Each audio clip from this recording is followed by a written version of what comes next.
Hello, everyone, and welcome back to the Premiership Quarter. Today, I'm going to be doing my round 15 tips and predictions for the AFL season. I'm going to be going through every game, talking about each team, a little bit about where I think the game will be won and lost for both teams, and then giving you my margin. And then at the end, we'll see where the ladder is. Now, this is the last round of the buys, and it sort of does affect the ladder a little bit. But at the end, I believe every team should have played the same amount of games, so it should all look much nicer. Just before we get into the video, if you wouldn't mind subscribing to the channel, it would really help push my video in the YouTube algorithm. Leave a like as well and comment your thoughts down below. With that being said, let's get straight into it. So the first game of round 15 is between Carlton and Geelong. It's a matchup we've already seen so far this year. I believe Geelong were able to get up by 17. I think Jeremy Cameron kicked 5, was absolutely awesome. That was when Geelong were absolutely flying, and I believe they got that at 5 or 6 and 0. It's been a little bit since then, 10 something rounds, which a bit interesting that they're already playing after 10 weeks. So I think fixturing probably needs to be improved, but that can be a whole other topic video. But to get into this one, I think Carlton are definitely coming in with more form. I don't think that's an argumentative thing to say at all. They have been playing pretty well, haven't really faltered in too many of their recent games, and a lot of their tactical things have been clicking. The move of Zach Williams up forward has been an absolute masterstroke. He's been able to hit the scoreboard really, really well over the last few weeks when he's been moved as a small forward, essentially.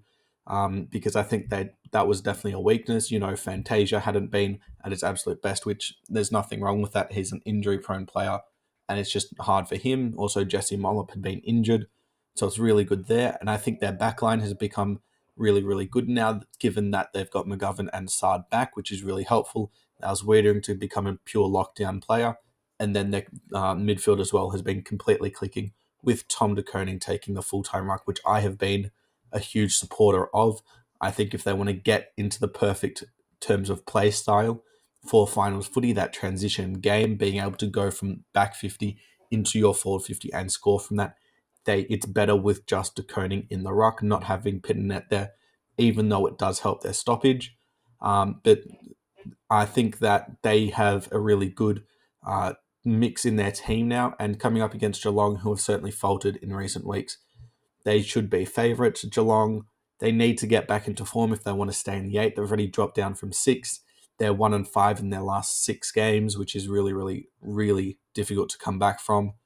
I do believe they've got Dangerfield back, which is obviously going to be a big boost, but I still don't see them winning. I don't think their small forwards have had the impact outside of Stengel since the first 7-8 weeks. And they've been out of games as well in the first part and then had to claw their way back. And Carlton can allow that to happen. We know they like to play close games, but I still think the scoring power against a relatively undermanned, well, not undermanned, but underperforming Geelong backline will definitely get the edge. And I've got them winning by 19 points. We then have Port Adelaide versus Brisbane in what is a very interesting matchup. Port Adelaide coming off a tough loss against GWS over in Sydney. They couldn't get going at all. It was a very poor game to watch. I personally didn't watch it because I didn't want to be honest. But it just wasn't a great watch. Their midfield didn't get going. Butters was well held. Rosie first game back, so you can't expect too much out of him. And then Horn Francis has sort of been stop and start all year, at least in my opinion. And then they just tried a new forward line as well with no Finlayson, no Dixon, who's going to be missing for the next 3 weeks anyway, and went with Lord, Marshall, and Georgiades. It just didn't seem to work, and it'll be interesting to see how they go. It is at home for them, which obviously gives them a benefit. And then you've got Brisbane, who are coming off a nice win last week, also on the Friday night. Now it's the Saturday game against St Kilda in a very high-scoring affair, which you would not have predicted.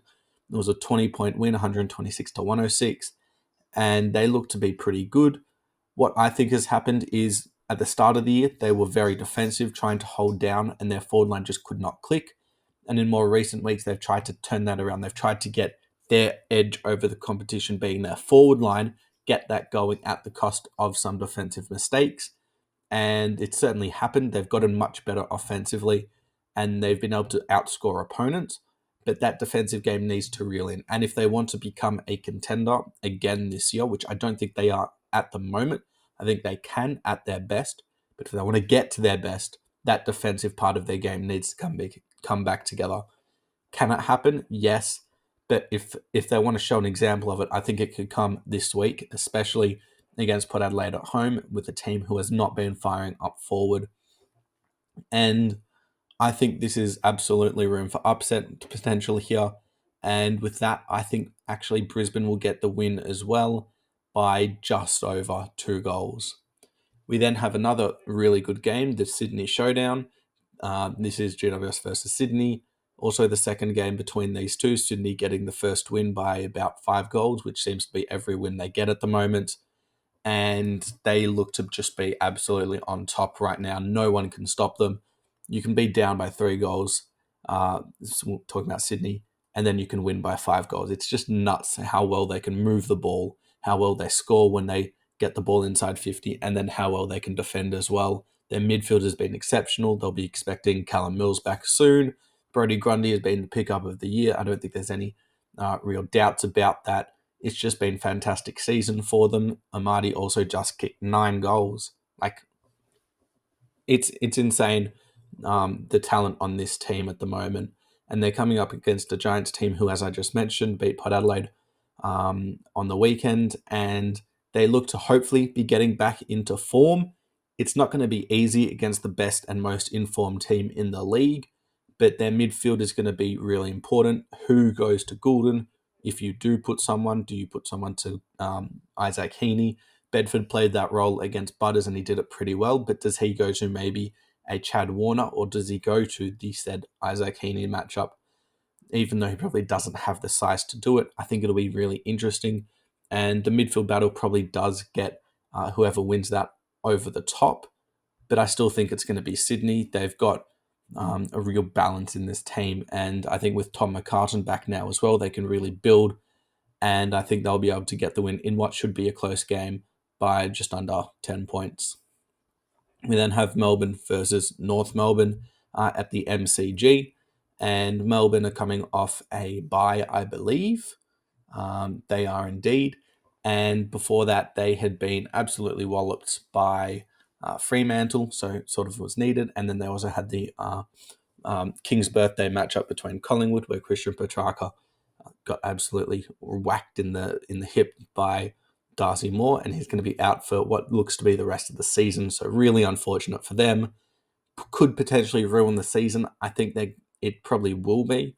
I think they need to try something because at the moment Christian Petrarca was doing a lot of his damage up forward, and now without that, their midfield is going to be with less talent and less damage, and then their forward line as well. I think they need to debut someone like a Matt Jefferson. They drafted him, I believe, 2 years ago, and he's just been working his way through the ranks at the VFL. I don't believe he is injured, and if he's not, it probably should be time for him to at least get a game because they needs that sort of excitement, someone who can actually show something up forward. Because Van Rooyen at the moment has been struggling, even though he did play well against Collingwood. Harrison Petty is not a key forward for the future. I think they need to learn that, and it was probably a really bad decision to not let him go to Adelaide because they were trusting on one game of him kicking 6 goals against Richmond. I mean, really, is that what we're at in 2024? And then North Melbourne are coming off a crazy good performance against Collingwood where they were just so unfortunate to not get that win. It was a 1 point loss after being in front by 54. And realistically, they should have won it. I think the free kicks could have been there. The 50, maybe not, but the other free kick was absolutely there. They were able to be extremely accurate, which is needed against the good teams. And their midfield was superb. LDU had a crazy good game. They also decided to use Will Phillips in a more defensive role on Nick Dacos, and it worked for the first 3 quarters, but it would have been very taxing. So I understand why they took him out, but it probably wasn't the best matchup to go to Dacos in Liam Shields. And then outside of that, Tristan Cherry has been excellent as well. It'll be an interesting matchup between him and Gawn. Whoever gets on top and feed their midfield first could very well shape this game. Because I think North Melbourne, if they continue to do what they did last week and build off that for the second half of the season, could potentially win a couple games, and this could be one where I see them getting over the top. Am I going to tip it? No, because it's a bit too risky, but I am going to still think they have the potential to win it, and I'm going to go Melbourne by about 2.5 goals. We now have Essendon versus West Coast. Both teams coming off the bye once again. It's sort of what happens during the bye week. Try and get the games as even as possible. Essendon not in the greatest of forms at the moment after coming from the bye. They had lost to Gold Coast and Carlton in the matchup after beating Richmond in Indigenous round, and then West Coast as well had sort of been struggling a little bit.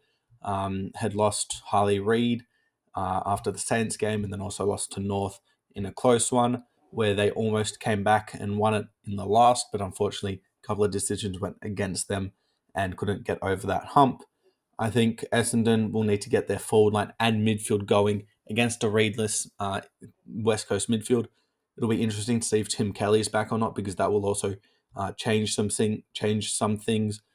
Sam Durham, does he go to Tim Kelly if he's there? If not, where does he play in the midfield? Is he now just a full-time midfielder? It'll be interesting. They also need to get their forward line going again, Essendon. Jade Gresham has really fallen off. Jake Stringer hasn't been superb. Played really well in the Indigenous round, but after that hasn't been fantastic. And then Peter Wright has really struggled this year, only kicked 13 goals and has kicked, I believe, 1 goal in his past 3 games. And then if you compare that to West Coast, their backline is probably one of their strengths. They've got Barras and McGovern. Outside of that, Brady Hoff, a really underrated player, and I think a real key piece for the future. We've also got Liam Duggan there, so some real pieces. But in the midfield, I think they might struggle. They've got Sheed there, they've got Jinby. But outside of that, I don't think there's too much genuine damage in there, and that's going to be tough. But then up forward, they've still got Waterman. They've got a couple older players, Cripps, Starling. But I just think Essendon at home, they'll be favourites. They should be able to do it off the bye and get the win. And I think compared to last year, they'll be able to get the win by a bit more of a margin, closer to about 4 goals. We then have what I think is the most interesting game of the round, because these are two teams who we don't know what we're going to get. Fremantle 1 week smashes Melbourne. The next gets smashed by the Dogs. Gold Coast at home, fantastic. One of the best teams. I still think they're undefeated there. Away from home, haven't won outside of Adelaide and up in Darwin. So, what do you take out of these two teams? I don't think you can really tell. But it is in Perth, and that obviously leans towards Fremantle, even more so when you consider, as I mentioned, Gold Coast haven't won away from home. But I still don't know. It'll be interesting in the ruck battle, Jackson and Darcy versus Witts. I think Witts has been very, very good for Gold Coast over the last few years when he's played, been injured and looks to be back, which is really good for them, because against the Darcy and Jackson combo in Fremantle, it's going to be really tough. But it'll be an interesting midfield battle as well. You got Sarong, Brayshaw, Fife, who has been under a bit of scrutiny, as well as Hayden Young compared to Miller, Rowell, Anderson, Sam Flanders. A lot of really good pieces, young talent that will be absolute superstars in the future. And then their forward and backline combos will be interesting as well. Pearce will go to Ben King. How does that matchup go? Pearce has been a bit lesser compared to his first 5-6 weeks, where he was probably the All-Australian fullback. And then up forward as well for Fremantle. Does Jackson or Darcy start there? There's been a lot of hate on Darcy in recent weeks, especially from Kane Corns. No surprise there. But will it affect them and how they want to play? I don't think it will. I think they'll stick with it. I think they kind of have to stick with it, to be honest. But outside of that, is Amos able to get going against what will probably be Charlie Ballard? And then you've also got Tracy, who might get the McAndrew matchup, although they might go with Sam Collins, who's a bit more of the brutal defender against the more brutal key forward in Josh Tracy. It'll be a very interesting game.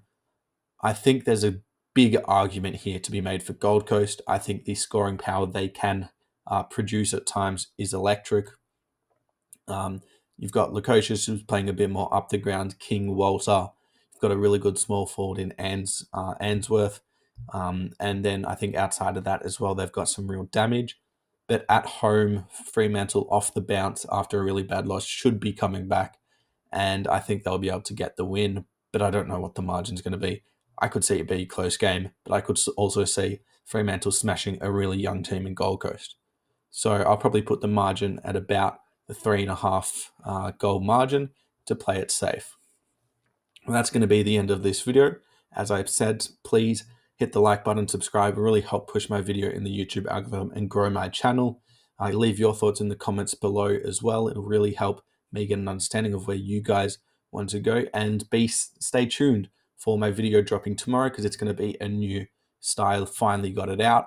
It is going to be a deep dive video. But thanks for watching, and I'll see you guys next time.